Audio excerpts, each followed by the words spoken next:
हरे कृष्णा। राधे राधे दोस्तों। माघ पूर्णिमा का हिंदू धर्म में बहुत अधिक महत्व है। इस दिन व्रत करना, कथा सुनना और चंद्रमा को अर्घ देने से विशेष पुण्य की प्राप्ति होती है। मन की सभी इच्छाएं पूर्ण होती हैं। इस दिन माघ पूर्णिमा की कथा भी अवश्य ही सुननी चाहिए। कथा सुनने मात्र से आपके जीवन की हर मनोकामना पूरी होती है और आपके जीवन में धन संपत्ति का आगमन होता है। इस दिन गंगा स्नान करने का विशेष महत्व है। माघ पूर्णिमा पर भगवान विष्णु गंगा जल में निवास करते हैं और अपने भक्तों को आशीर्वाद देते हैं। इस दिन गंगा स्नान करने से पापों से छुटकारा मिलता है। इस दिन व्रत कथा अवश्य ही पढ़नी और सुननी चाहिए। इस वीडियो में हम आपको माघ पूर्णिमा की व्रत कथा सुना रही हैं। कथा के अनुसार कांतिपुर नगर में धनेश्वर नाम का एक ब्राह्मण रहता था। वह भिक्षा मांगकर अपना जीवन यापन करता था, लेकिन उसके कोई संतान नहीं थी। एक दिन भिक्षा मांगने के दौरान लोगों ने ब्राह्मण की पत्नी को बांझ कहकर ताने मारे और उसे भिक्षा देने से भी मना कर दिया। इस घटना से ब्राह्मण की पत्नी बहुत ही दुखी हुई। उसने इस घटना के बाद 16 दिन तक मां काली की पूजा की। ब्राह्मण दंपत्ति ने 16 दिन तक मां काली का पूजन किया।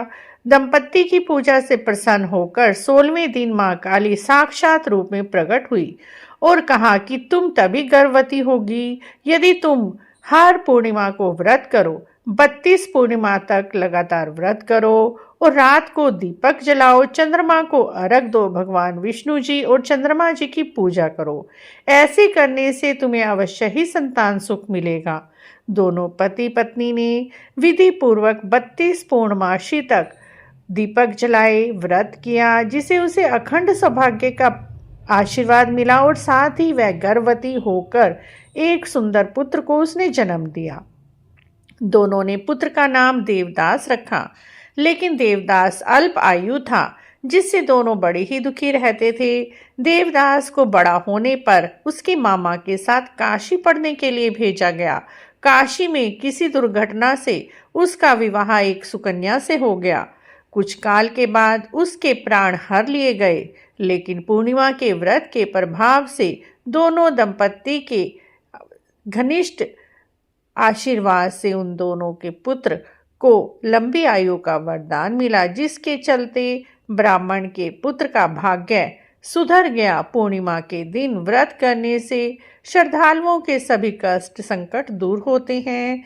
उसी तरह से ब्राह्मण दंपत्ति को भी पुत्र की लंबी आयु का आशीर्वाद, पुत्र की प्राप्ति और साथ ही अखंड सौभाग्य की प्राप्ति हुई।